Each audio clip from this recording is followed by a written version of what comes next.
Welcome to Grow Your Strength. So we'll just take some time to establish our breath, bring the nervous system and the body together for the training ahead.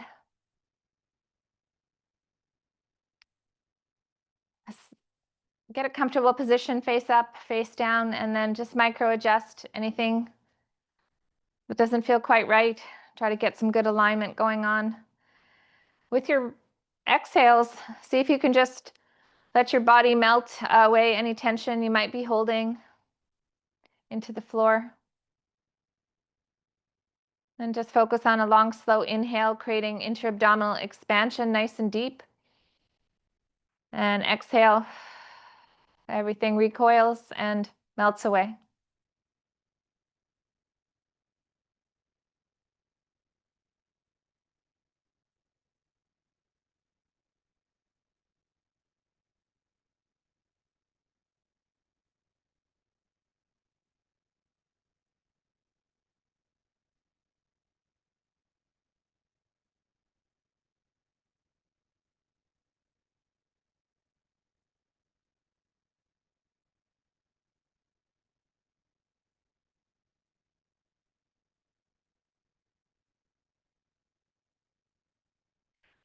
Give yourself one more breath cycle, and we'll turn to the side for some side lying rib grabs and rotations, nice and gentle, stacking the knees and feet a little forward. Take your hand over the bottom edge of your rib cage, and as you rotate away, try and just be aware that you're not going into a big arch of your back, so the rib cage stays somewhat integrated into your torso. You can rotate your head away from this down arm, putting a cushion under your head if you need that support. You can hold it open for a breath cycle or come forward and roll and reset. Give your body, that upper back and neck, an opportunity to find the range that you can access without forcing anything. After about 5 of the rotations, then you take the top arm off, and let's do some slow circles with the arm today, just opening up the fingers and letting yourself rotate a little bit, watching your hand. Just 2 slow circles in each direction, and then we'll change sides.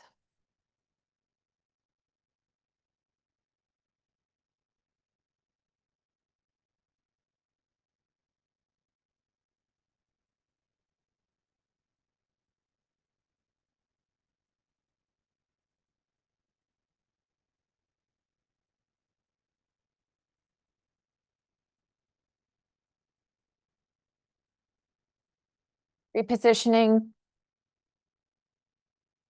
stacking knees and feet, and rolling away, turning the head.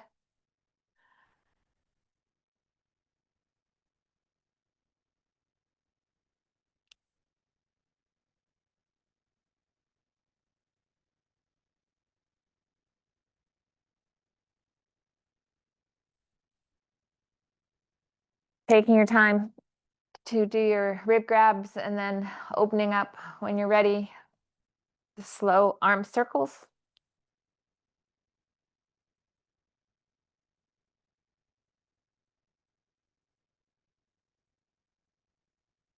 Just letting my head be loose on the floor, watching my fingertips.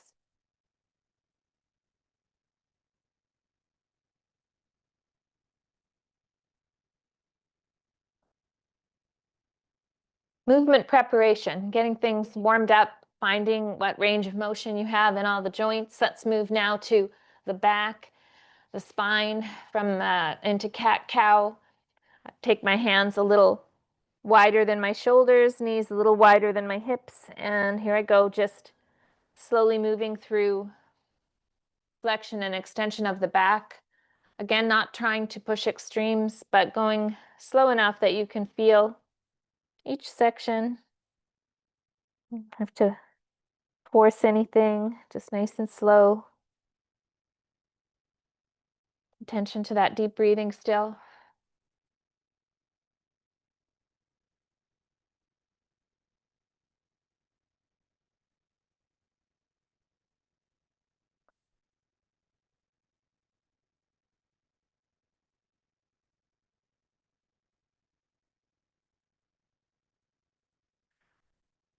after your next cycle.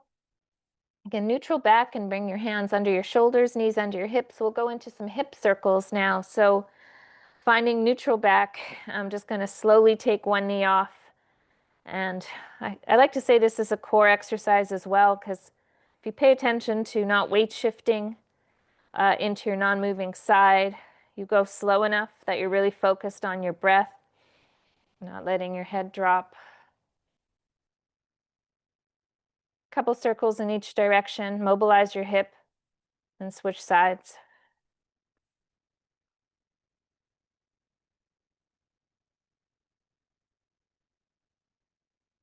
Okay, you should have a lower lumbar curve.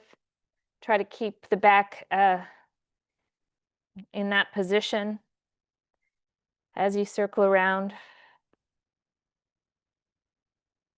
Make the movement come from your hip, and nothing moves through the core box or the back, right up through the head. Good reminder to bring my head up a little bit.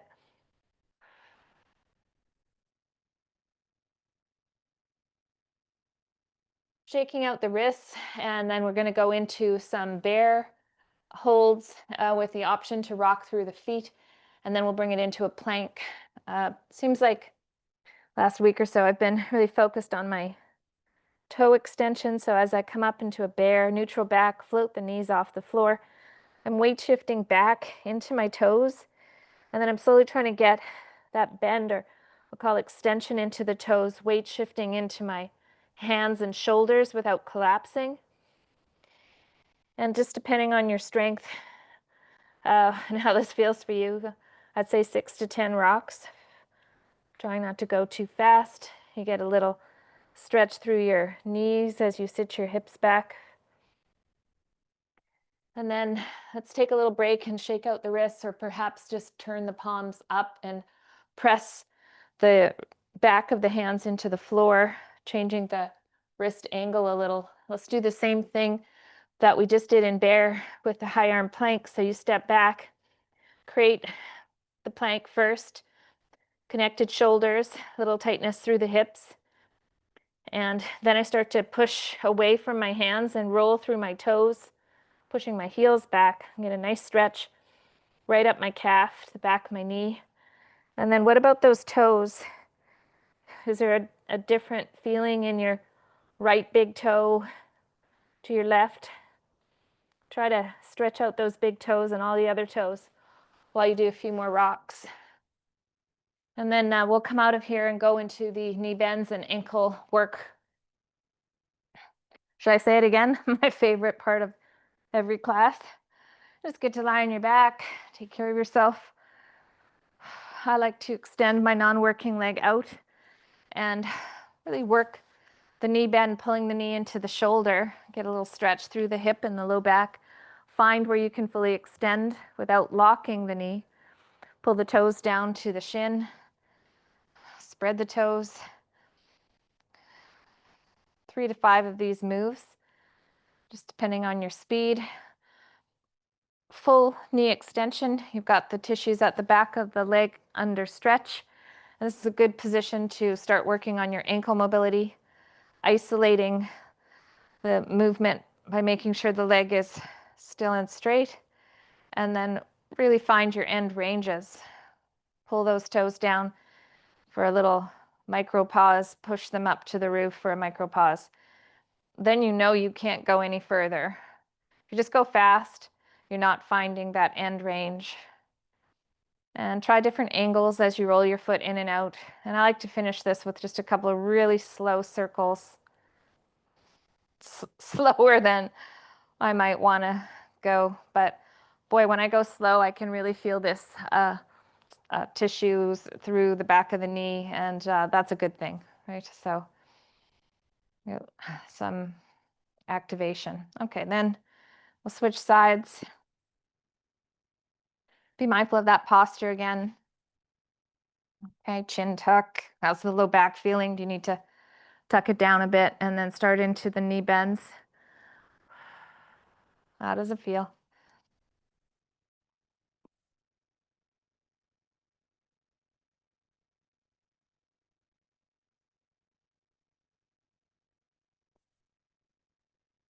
taking some time to check that that leg is straight as you repeat the ankle work, point and flex, slowing it down, finding end ranges, ankle rolls.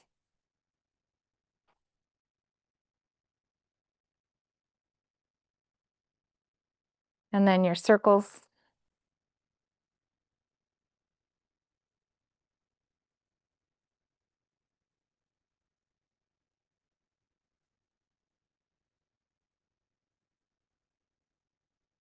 Okay, once you finish the circles, let's just take the band and do a few overhead passes. So you could have your knees bent or legs straight with this, but when you go overhead, just be mindful of what's going on in the low back and neck. If you don't have full range to get the back of your hands to the floor, your brain might say arch the back up. So this might be easier to do with your knees bent.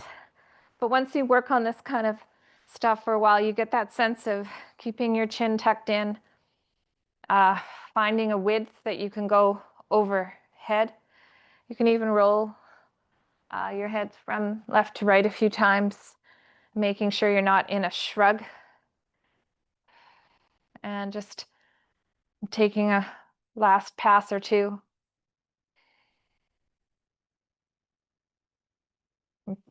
Before we move on. Oh, that looks great. We'll do the half kneeling hinge and rock, and I'm gonna start with a ball in my hand. So the hinge and rock, come to half kneeling, open up the front foot and pivot the back knee. You come to a high arm on your down knee side, and you want to make sure your arm is far enough away that you're not like in a side bend. So walking the hand out and then really sitting your hips into this hinge. You can rock quite deeply into a half kneeling hinge. You might feel some good stretch. At some point, position yourself over your hand, not shrugging again, and turning the head gently, looking down and looking up, pushing the hand that's in the floor into the floor.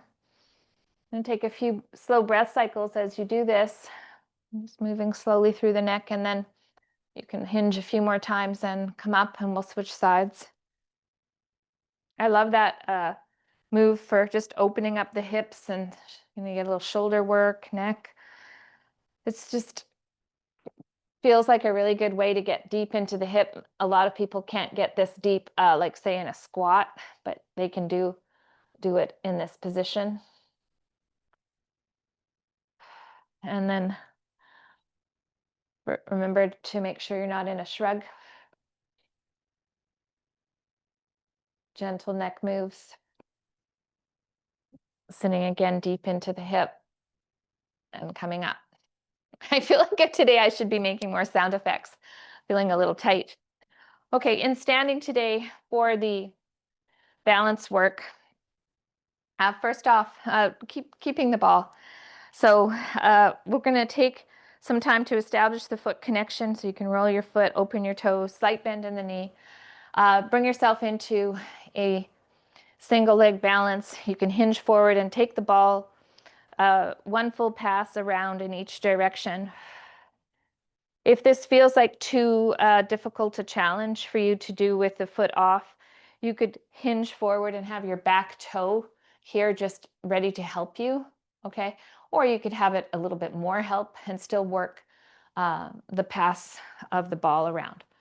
So one pass in each direction, and then you'll switch feet. We'll do this 2 times a side, and so I'm just working my foot to get that nice connection with the floor.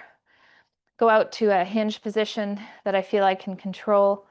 And then here I go with the ball passes. Bonus, we're getting a little shoulder mobility. Bring back up. And then one more time per side. So this is just practice. Trying to maintain single foot stance. The breath.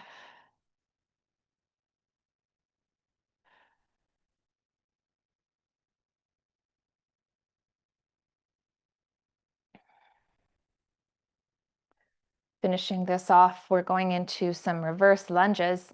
So I'll start the pattern with some body weight. So what I mean by that is just taking a step back, establishing how that feels, and step forward. You can do about 3 per side. And in the program for the weighted reverse lunges, we're going with 6. There's 3 on one side. How far you go forward is up to you. You can challenge your knee and quad, or you can stay a bit more upright. Step back nice and straight. Get control of your toes. Drop yourself down. So about what load would you like to pick up for 6 reps per side? It seems like I've been thinking a lot about teaching group classes, and particularly online with the tape version, etc.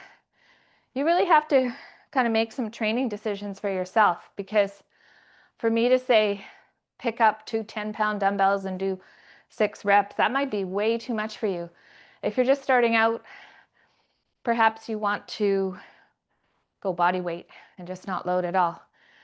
And listen to your body. How are things feeling as you go through the moves?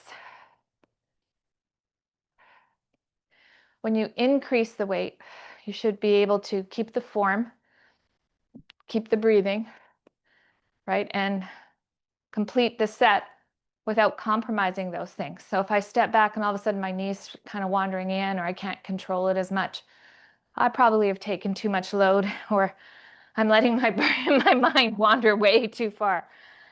Okay, knees and squeezes next. So we can use weights for this. I'll show the weight dumbbell version first. It's a bent over row. Weights are on the outside, and then a stand into a hinge position. You want to stay out of the neck, so as you row, the elbows to the sides, and keep the shoulders down away from the ears. The rep range 6 to 10. When you stand up, find the posture, activate the hips a little, and just make sure you're not jamming your knees back, right? So you want to get into that place where you have softness, the toes are open. There you go, smiling optional. Work those postural muscles through the shoulder blades. That looks great.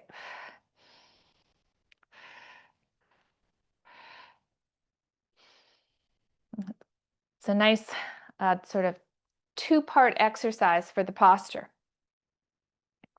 Next, I'll take us into a body weight set of squats, and then we'll load it up. So just take some time to find a foot width and angle of your squat. Your feet can be straight, they can be turned out, they can be narrower, they can be wider. You can shift into the hips, maybe even pushing the knees out a little. Everybody's different. Some people can't get quite as low, so you could take your arms and push your knees out. Let's see if that allows you to sit back into that squat. But with squats, the knees go forward, the hips go down, back is stable, right? So you don't want to grab load and round your back or over or extend your back.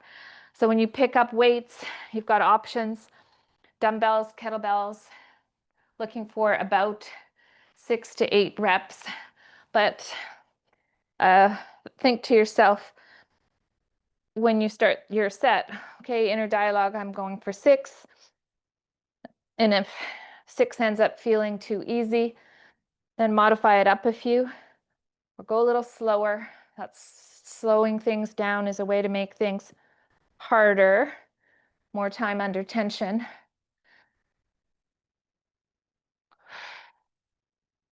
You want this to be not too easy, not too hard, right? Okay, excellent. Let's go through this again, starting with the reverse lunge. I'm just going to grab a little water and then right into 6 reverse lunges. Get an opportunity to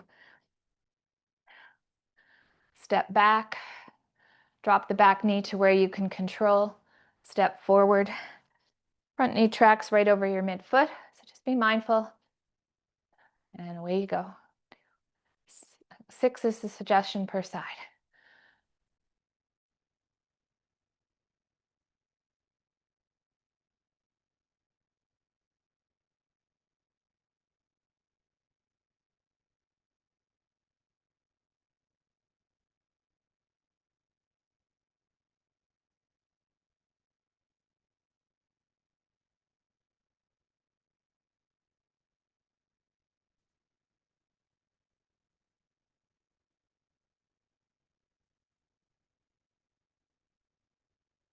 There's an opportunity to get those back toes working that we did in the warm-up. Bend those back toes. Okay, so if you don't need a rest or to change out your weights, you can go right into your hinge position. Pull those elbows to the side, squeeze the shoulder blades. Stand up, the arms straight. This is row from a hinge position and then stand tall to posture.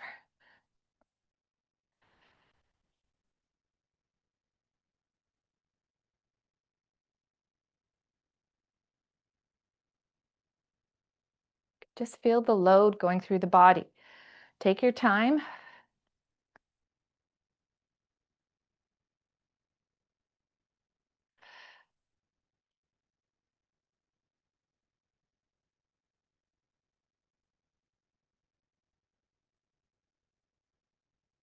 Good stuff. And then we've got another squat coming up. You can take a dumbbell or a kettlebell to the center. You could take 2 weights. Every time you do squats, you don't have to have the exact same position with your feet. You can mix it up a little, pull yourself down nice and even, push away.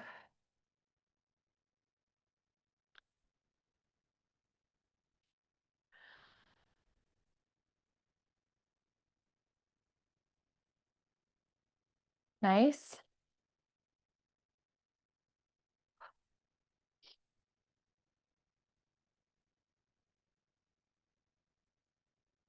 Good stuff. Okay, so after this set, let's take it to the floor for our bridges, and we'll start with 5 double bridges and then go right into single leg bridges for up to 10. So this is a tall order. If you don't like doing single leg or 10's too many, then just modify. Do more of these double bridges. These are hip extension exercises. So as you come up, pushing into your feet, the hips go into extension, and the full extension, middle of the knee to middle of the hip to the armpit, okay? You want to make sure you're not coming up through your back, and the only way to ensure that is that you have just a small lower lumbar curve. You might need to push down just a bit. And taking it into the single leg bridge, same thing. One leg is off, floating knee over hip. You can grab onto your knee. And I like to just guide my hand across the front side so I know I'm not going into a back arch.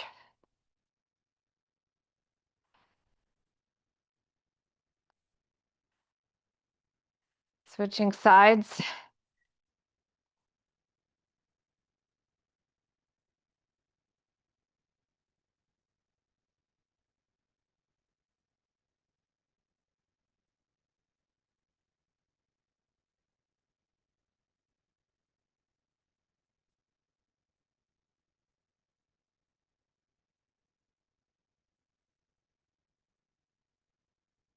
Nice stuff. Now we're combining this in this program with a get up to high bridge. And this would be with weight if you can. If you know the full get up and you want to just go for it, then don't let me stop you, please. But I'm just going to go to the high bridge 2 times per side. So I've taken a dumbbell in hand. I'm anchored into my shoulder, same arm up as knee that's bent. And then here I've just adjusted my posture so I feel very lined up.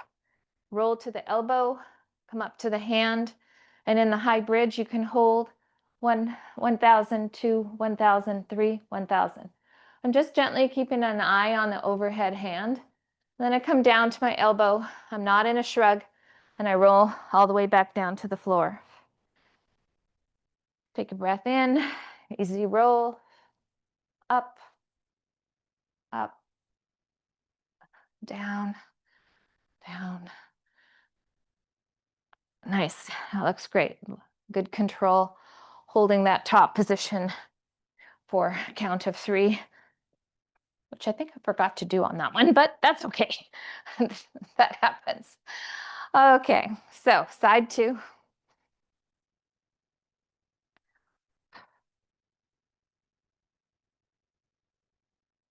1,000, 2, 1,000, 3, 1,000.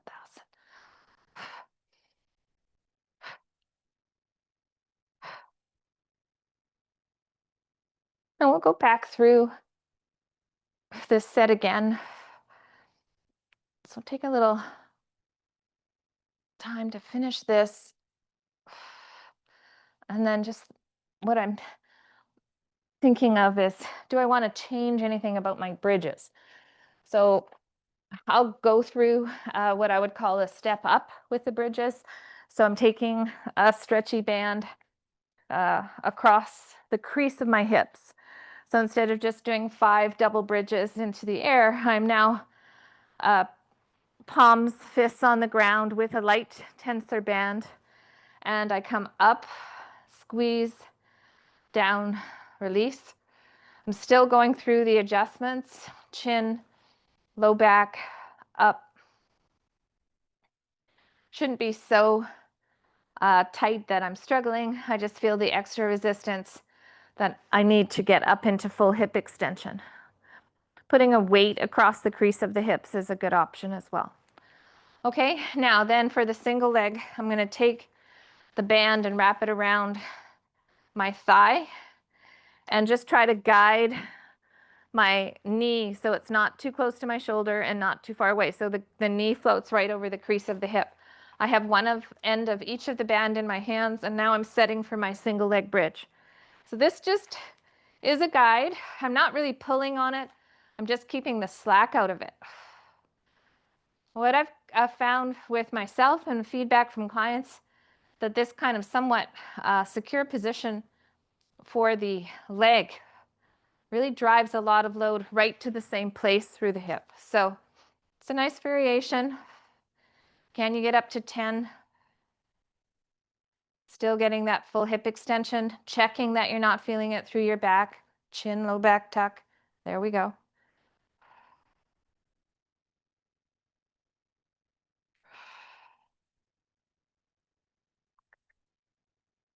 I like it. It slows me down a little and then isolates the work. So I'm feeling a little bit more fatigue coming out of my working hip.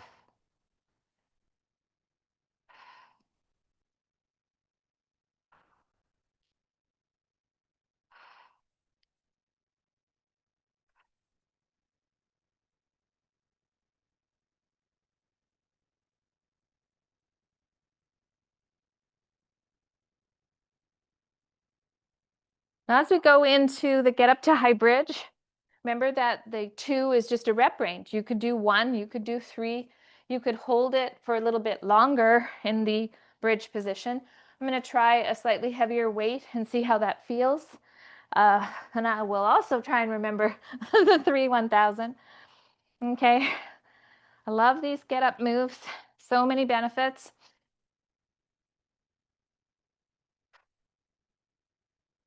One 1,000, 2 1,000, 3 1,000. Come down slowly, control to the elbow, and roll away back to the floor. That looks great. Switching sides, using a little heavier weight. I'm just going to go with 1. But again, if you were doing this tape through the week and you really wanted to progress this, just put the tape on pause and get a few more reps in. 3 1000. As you come down, you want to make sure you're not going into a shrug through your shoulder, just pulling yourself back down to the floor.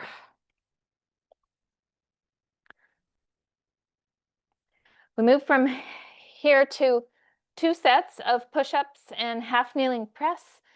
And so for the push-ups, that question mark, where are you at in the push-up practice? And remember, the foundation is a good plank. So coming into the floor, if you're on the floor, if you need to go up to a piece of furniture or the wall, then do. Don't want to hurt yourself. So no shrugging. Spread the fingers. As I lower myself down, I'm trying to work my shoulder blades together, push away.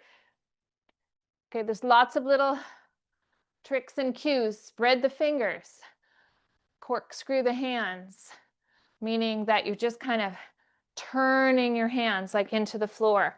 Not inward, but outward. Even though my hands are here, I'm kind of turning outward, creating some torque and some tension. And here I go. Makes things a little tighter. Now for the half kneeling press, I've got us pressing from the down knee side. And you could tuck the back toe or keep the back foot flat.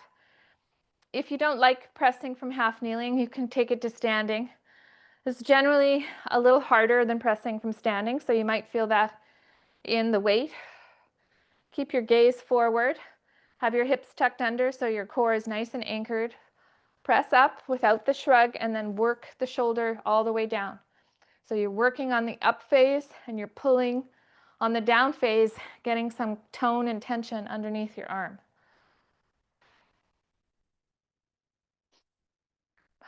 Make 6 about the goal, but a few more if it's too easy. Good. Switching sides. Reestablish the position, and away we go.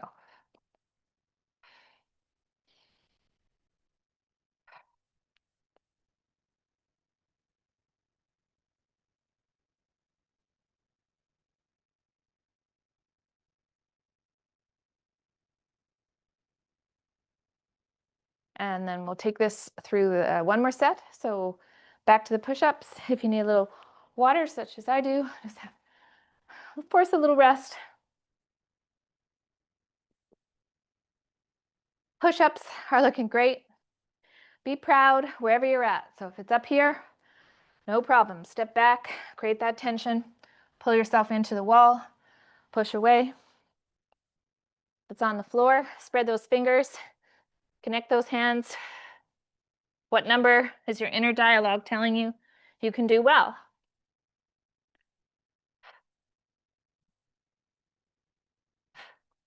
You can take a little break, shake out the hands, and always pop off one more rep or two. Just trying to build that practice.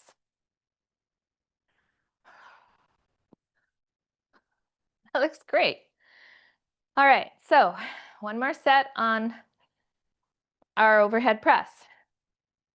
How did the weight you used the first time feel?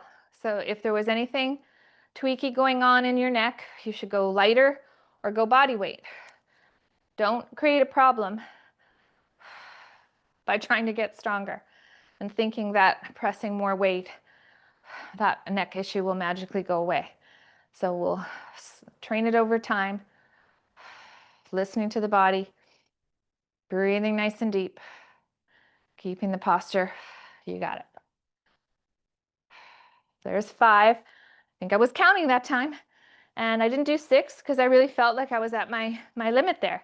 Might have been a bit of a push in the wrong direction if I had done another one.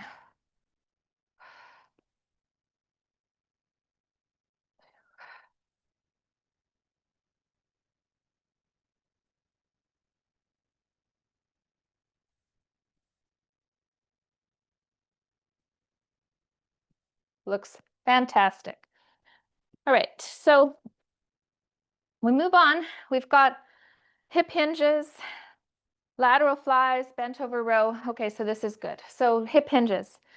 Wherever you're at, are you going to set up some kettlebells to lift off the floor? This is the foundational movement of our hips, and you can take weight, demonstrate a couple of different ways to do it. The back remains neutral, so you're not bending over into it, right? You sit your hips back, connect, big breath in, lift through the hips, stand tall, reset, breathe in, lift again. Now, if your weight is small, such as in dumbbells, you're probably not going to want to go all the way to the floor every time. So that can just be really hard on the back. Okay, so once you get the weights up, maybe you're just to the knees or below, and then coming back up. So be mindful that you're not going so low that I'm going to do it with weight, but that you're rounding or putting pressure on your back. Stand up tall, hip hinge to your knees or below, and then come back up. So if you turn to the side, I can see whether or not you're going too low. Yeah, that looks great. If you've got the hip mobility and the back feels great, then you're good to go. Okay, bent over row. Let's do this from a staggered stance, single arm. Weight is in the right foot back. Shoulders are square. Now you're just getting to work that one side, pulling the shoulder blade towards the spine, finishing the elbow at the side. If you go higher, often we internally rotate the shoulder into a shrug, so be mindful you're not too far up here. Finish and squeeze with the elbow at the side. 6, 8, 10 reps. Switching sides. Find the posture, match your reps.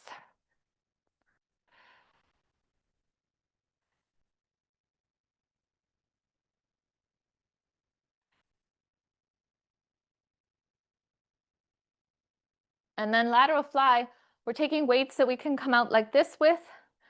So for some that haven't done a lot of training in this plane, you might want to even go body weight and see how it feels. I'm going to bend the elbows and find my posture through feet, knees not locked out, and then open and pull down and close, right? So top of the shoulders, pull down like you're pulling through sand. See how my elbows are bent? Opening it up and pulling. Pull, pull, pull. Now these weights I have control of. You can see I can stop at my end range. If they were heavier, I'd probably be a bit more here and here. Let's go back through the deadlifts and rows and flies one more time. I'm just going to grab a slightly heavier weight so I can demonstrate that hip hinge.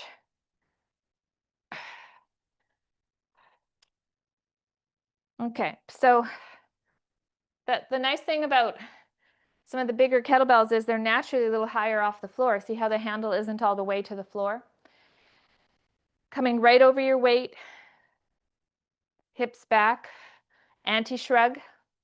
Take a breath in, and I'm just sitting back into my heels and standing up through my hips. These are not max deadlifts, so you can go up to 8, 10 reps with these. If this felt that it was closer to your max deadlift, maybe you'd be somewhere between 3 and 6 reps. Okay, back to the bent over row.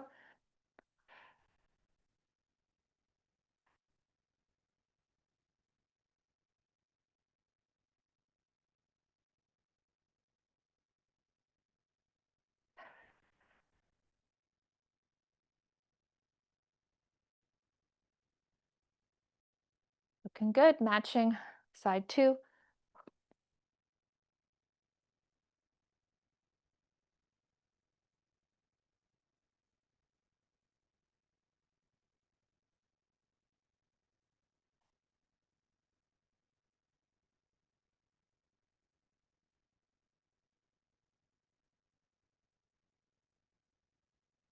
Lateral fly.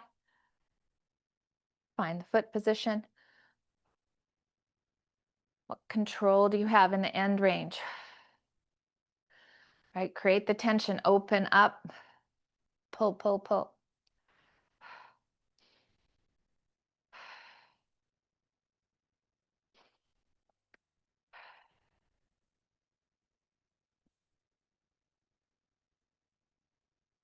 I'm going to take us back through the hip hinging, and as a progression, I know some of you taking the class do kettlebell swings. So go ahead and do a set of kettlebell swings. A little teaching moment here though, because of course the deadlift is the same motion as the kettlebell swing. The arms come down and through and come back up. So as a way of training the kettlebell swing, just take this to an air swing, right? Hands come out here. The hands come down through the legs as you breathe in. And then as you exhale, you stand up and you get nice and tight through the armpits, hips. Inhale, exhale. One of the tricks that is called the timing is that the arms come down first before you hinge back. And often when we get forgetful on that, we just kind of collapse into it. So arms, arms, arms, arms, hinge, and then back up. Okay, let's do another weighted set, and then we'll run ourselves through our set one more time. So back to the weighted deadlifts, hips back. Think about that tall position at the end of the kettlebell swing. Whether you were swinging air or a real kettlebell, at the top, you want to be locked in, right? Nice and tall. Breath in. You want to create that little bracing around your torso. Fill with breath. Whether you're filling before you lift or doing an air exchange and re-sniffing at the top, you've always got that in mind, that you're protecting yourself. Okay, so hip hinging, foreign to some, new to some. I'm so happy that we're doing this because hip strength is one of the things that we haven't been focused on in several decades. And as we get older, that leads to problems. So whatever age you're at, be happy. You work in your hips. One last set here of your row. Take your time, breathe, really squeeze that shoulder blade in, create that muscle tension.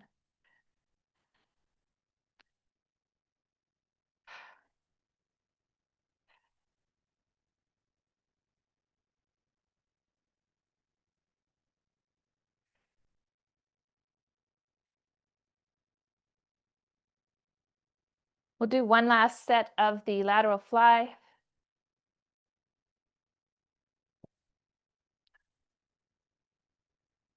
Work it, pull. Very nice. Looking straight ahead. Create the work, pull through the sand.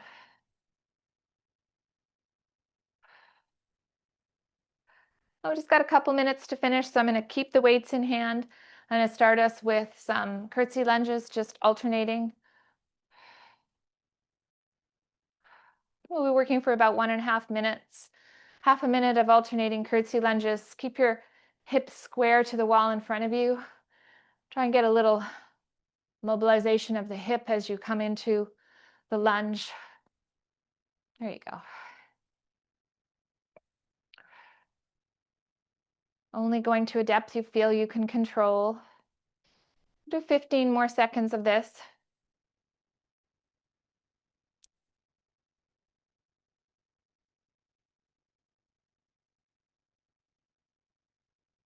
Good. Putting the weights down. 30 seconds of fast feet, fast hands. If you want to make it more of a march, you could, or you can just go really fast. Nice light landing. Open fingers. Breathing through the nose if you can.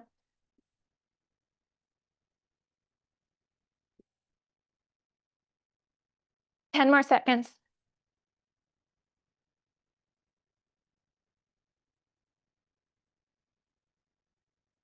And finishing with 30 seconds of slow extension reaches, lifting the heels, reaching for the roof. That nasal breathing through cardio, trying it in small amounts.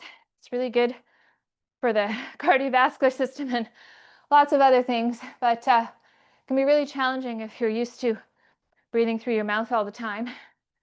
So 10-second, 30-second bits. It's not very social when you're on a walk with somebody because you can't talk to them.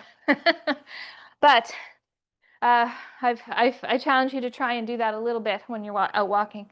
Thank you so much for building a stronger version of yourself with me today.